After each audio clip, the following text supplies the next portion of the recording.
Support comes from the Missouri Forest Products Association, saluting Earth Day on April 22nd with an ongoing commitment to help offset carbon emissions with sustainable harvesting of Missouri forests. Details at choosewood.com. This is St. Louis on the Air from St. Louis Public Radio. I'm Elaine Cha. The creek responds very quickly. It can rise over 10 feet an hour. We've been actively encouraging developers to build in these places. Now, I lay responsibility on different municipalities. MSD CEO Brian Holscher says the city's claim is false.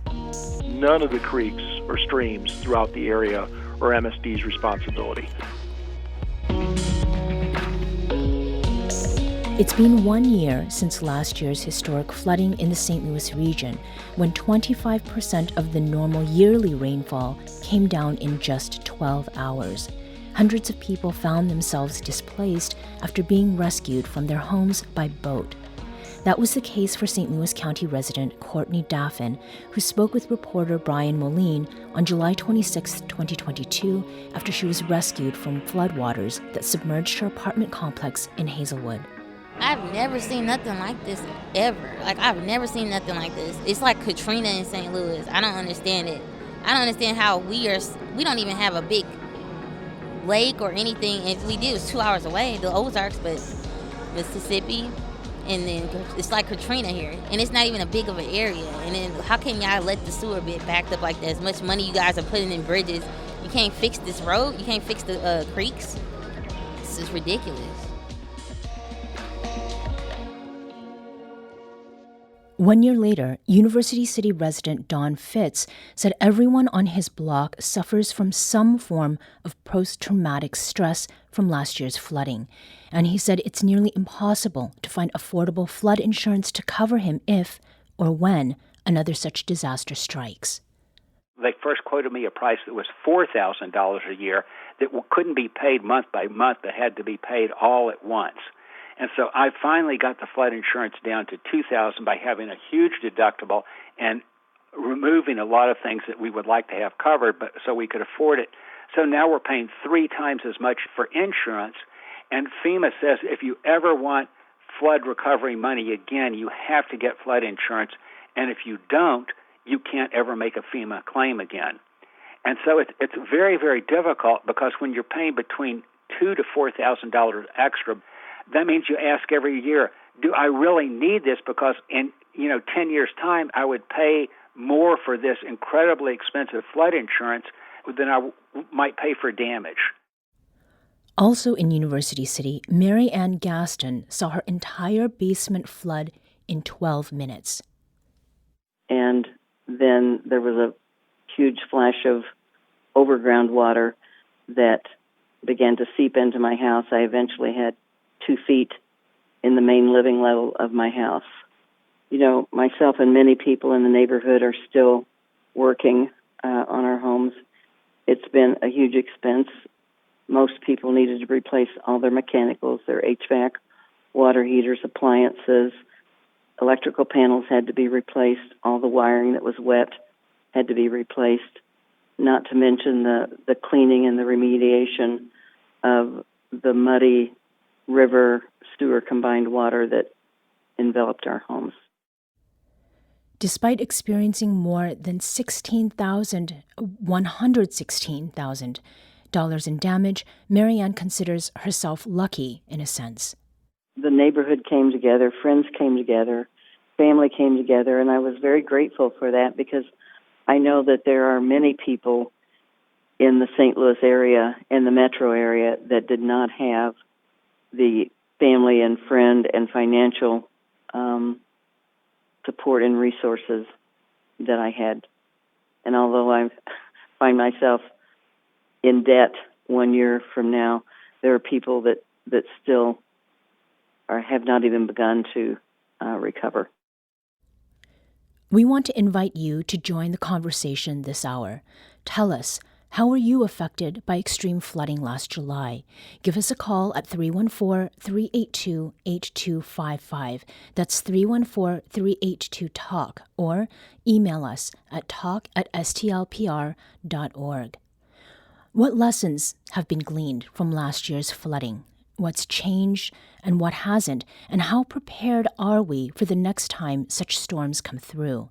Joining us to talk about it is Bob Criss, hydrologist and emeritus professor of environmental science at Washington University and a University City resident who's a member of his municipality's Storm Water Commission. Bob, welcome to the program. Thank you. And we invited you here today to share your expertise as a researcher, but you're also a University City resident, as we just mentioned. What do you recall of that morning 1 year ago today when storm waters began filling streets and homes along the region's waterways?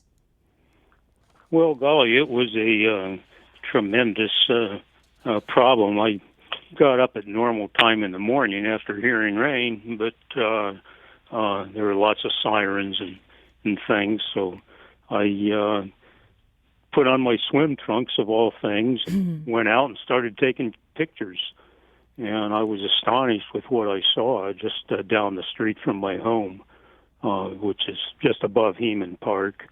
And I walked along. I got my camera wet and ruined, but there were flashing lights, and then I spent the next much of the rest of the day driving around and making measurements and talking to people about the flood, and it was clearly a big problem. Yeah. What areas of the region were most affected by the floods, Bob?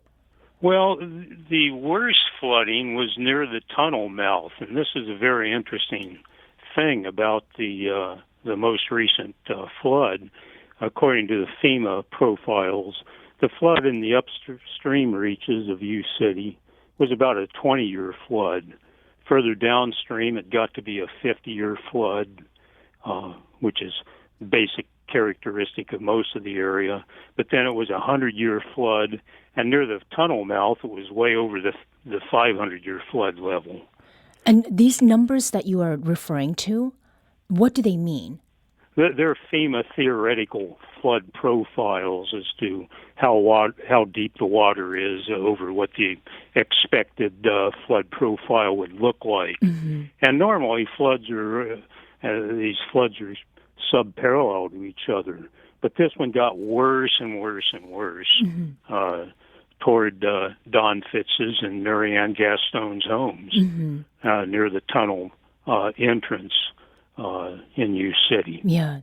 So you were out there with your camera, as you said, which did get wet and damaged. What was it that you were seeing, and what did you think about the response of first responders and residents that day?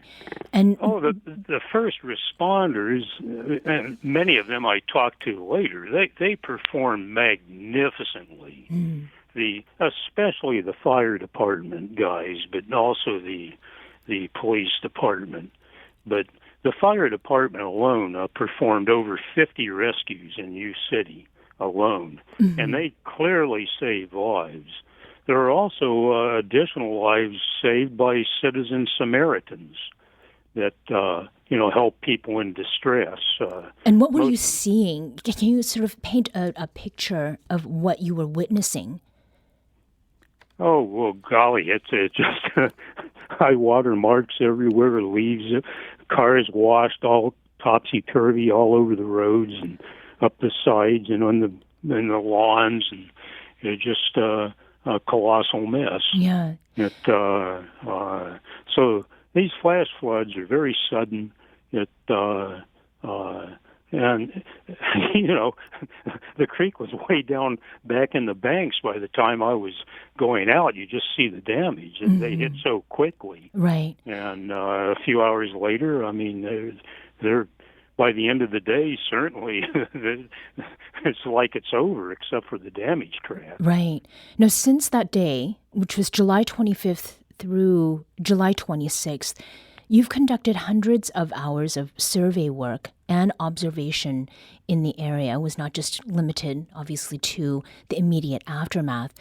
What have you discerned so far about why the flooding was so severe that day? Well, it was severe because of intense rainfall delivered over a short period of time.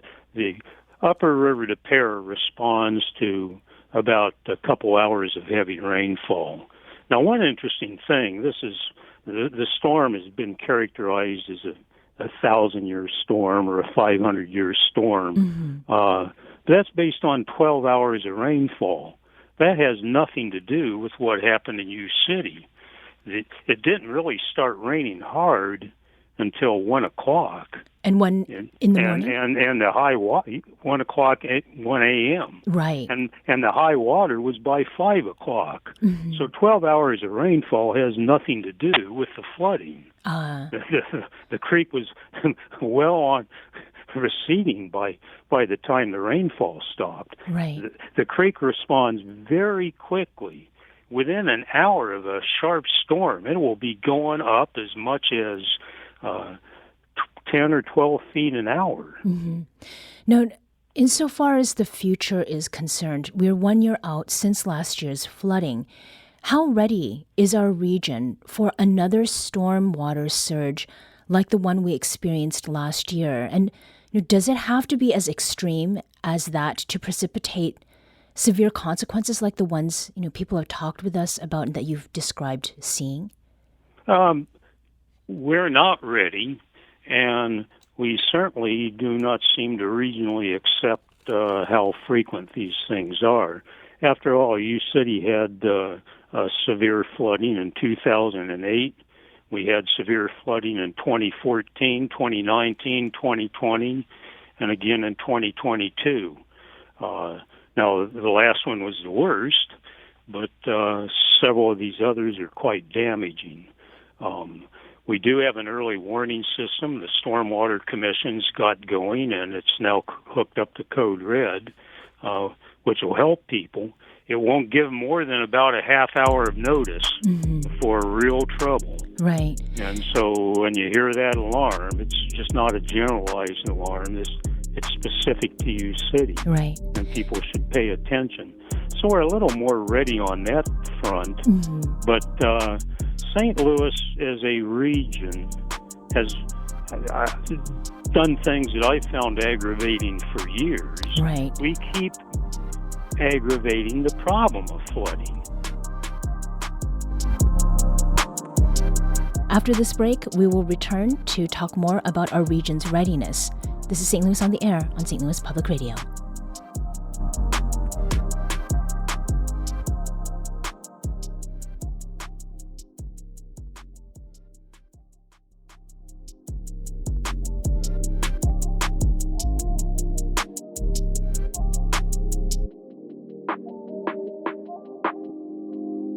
Welcome back. I'm speaking today with Bob Criss, hydrologist and professor emeritus of environmental science at Washington University, as well as a resident of University City. Now, before the break, we were talking about the storm of last year and whether we can expect something like that to happen again. We did have someone call in, James, with a personal anecdote about what he's experienced in the past. James in St. Louis, welcome to St. Louis on the Air. Hi, thanks for having me. Sure.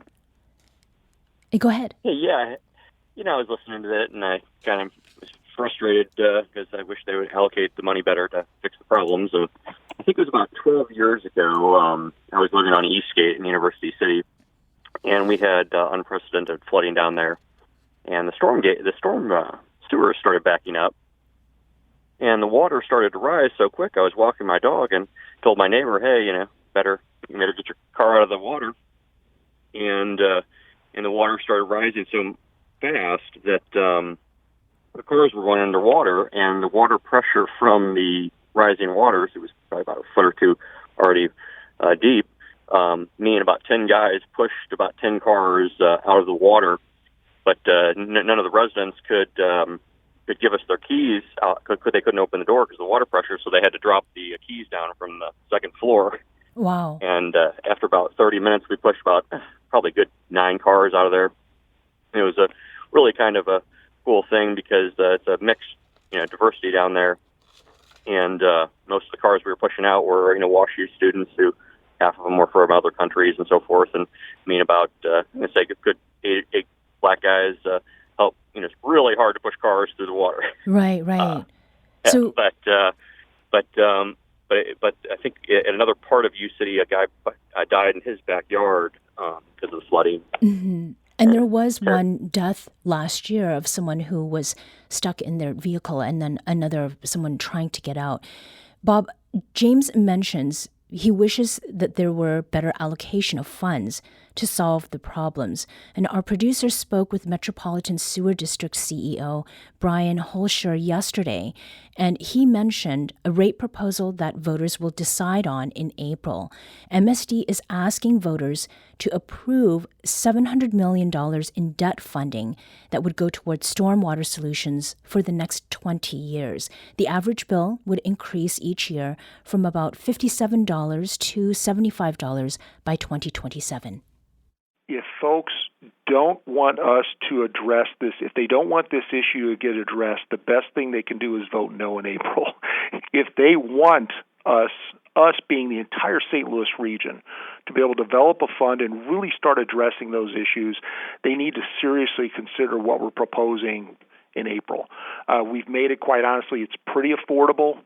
For the average customer or our average homeowner, it's about $25 per year. It's about what it was in 2019 when it got voted down. But I think we really need to get started. Now, Bob, do you support the MSD rate proposal? And if so, what would you like to see municipalities put those funds toward? Well, I think the most cost-effective thing we can do is have buyouts, and we ought to be getting homes out of low-lying properties. The MSD proposal probably is a good one. We do need better infrastructure and better maintenance of that infrastructure. But our biggest problem in our region is that we have overbuilt, we have too much impervious surface, and we have homes that have been placed in low-lying areas and floodplains.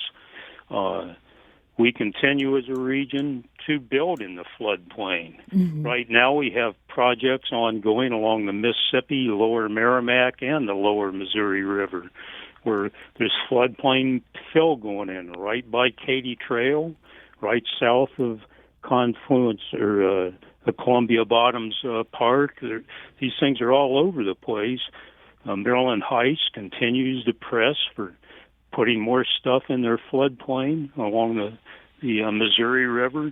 We continue to just have an appetite for building stuff where it doesn't belong. Mm-hmm. And we've got to turn that back. There is no engineering fix to that. There is no engineering fix to having a house in the wrong place. And this is something that you've been sounding the alarm on for quite some time. Are there any examples of communities, Bob, that are taking a smarter approach and keeping stormwater trajectories in mind? Well, I will say at least Webster Groves very recently turned down a developer project that was advocating building something along their Shady Creek tributary to Deer Creek. So that's the right approach. More development in low-lying areas is not good. But until we stop making the problem worse, we're not going to be making the problem better. Right. Now, we talked earlier, and you were talking about specifically what had happened in University City. And you were recently quoted in a Post-Dispatch article about how the tunnel that directs some of the River Des Peres underneath parts of University City and St. Louis remains clogged. To what extent do you believe this tunnel's being full of debris is responsible for flooded homes in that area? I think it made things worse near the tunnel mouth for certain.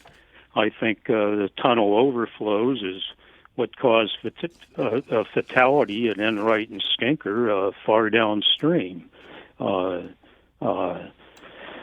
The tunnel did not perform as calculations have suggested it should.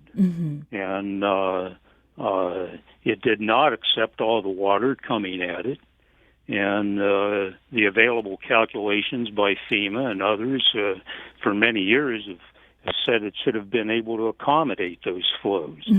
So I saw that the flood levels were far worse near the tunnel mouth than they were elsewhere in the city, and caught on the first day that there was some problem. Right. Now, the Brian, debris in the tunnel was clogging the tunnel and causing turbulence that's slowing the water down. Right. Now, Brian Holscher, who's CEO of Metropolitan St. Louis Sewer District, or MSD, we heard from him a little bit earlier, but he also spoke with our producer about the moving of that debris and said that it would not have had any impact at all in the amount of flooding nearby residents experienced. What really drives the hydraulics of that system is pushing the water into the opening. And unless there was debris, and we didn't find any, didn't hear a report, there's possible that some could have gotten there, but there was no debris we know of that kept the water from getting into the tunnel.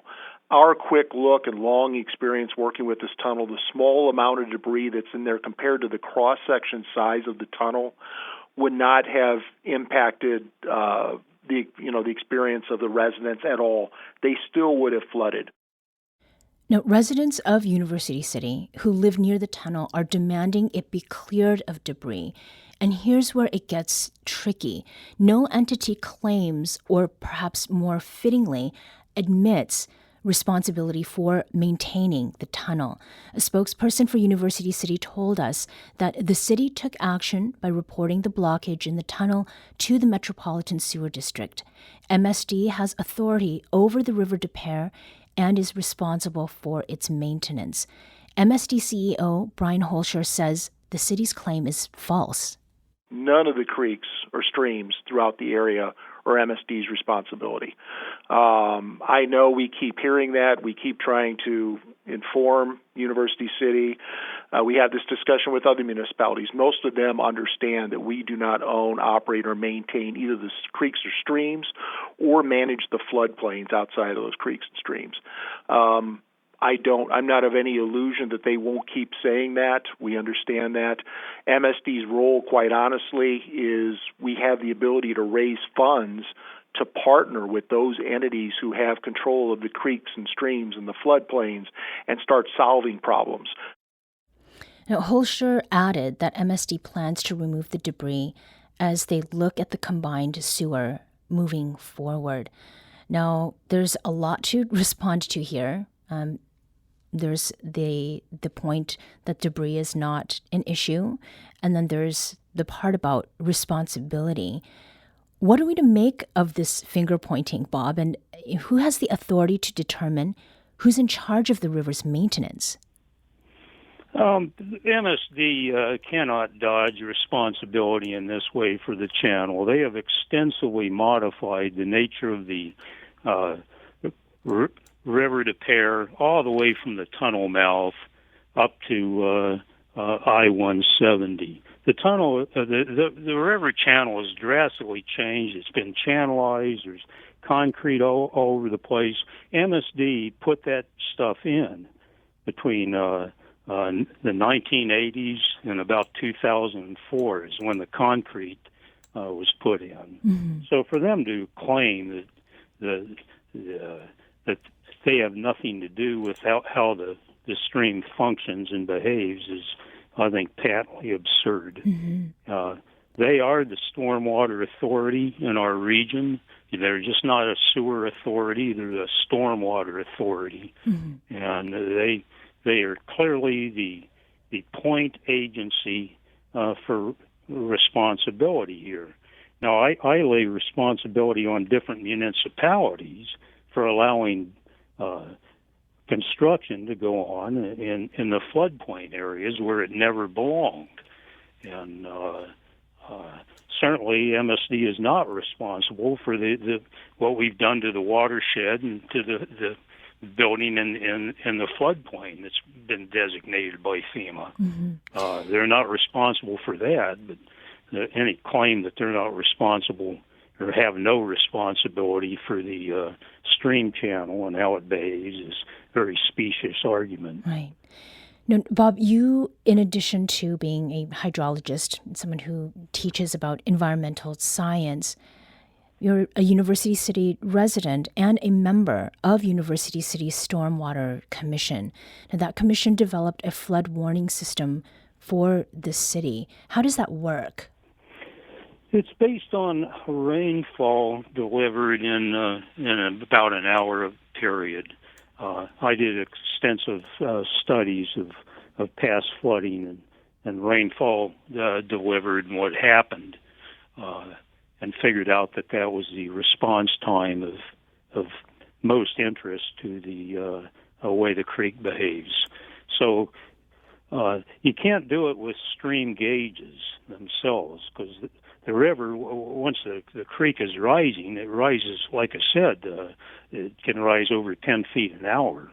So as soon as you really see it start to go up rapidly, boy, it's almost too late already. Mm-hmm. We have to have a predictive model based on rainfall, and we have 3 rain gauges that are collecting 5-minute data all the time, and it's all online and integrated. And if we get above a threshold of a inch and a half of rain in an hour at all, the average for our 3 rain gauges, there's trouble coming. Mm-hmm. And could something like an amber alert or tornado warning, do you think that would be an improvement? It's something where residents get direct notifications on their phones. Well, this does. Our warning system now, it's online for everybody, but it's also available through the Code Red system that UCity's implemented. And it will go to the first responders, and that alert will go to anybody that signs up for Code Red. Mm-hmm. Now, in this last minute, as we mentioned earlier, for decades, you've been sounding the alarm on how our region's poor planning has led to major damage from stormwaters. What do you think it will take for the region's leaders and city planners to take heed? Well, golly, I don't know what it'll take. I think it's incumbent on the public to hold people's feet to the fire. At least the Missouri legislature finally made it against the law to give tax subsidies, TIF subsidies, for floodplain developments. That's only in the last year. We've been actively encouraging developers to build in these places, and it's we have a lot of issues. We got to stop making the problem worse before we can make it better. Bob Criss is a professor emeritus at Washington University and a member of University City's Stormwater Commission. Bob, thanks so much for joining us today. Thank you very much. This episode was produced by Emily Woodbury, with audio engineering and podcast design by Aaron Dorr. Our executive producer is Alex Hoyer. St. Louis on the Air is a production of St. Louis Public Radio.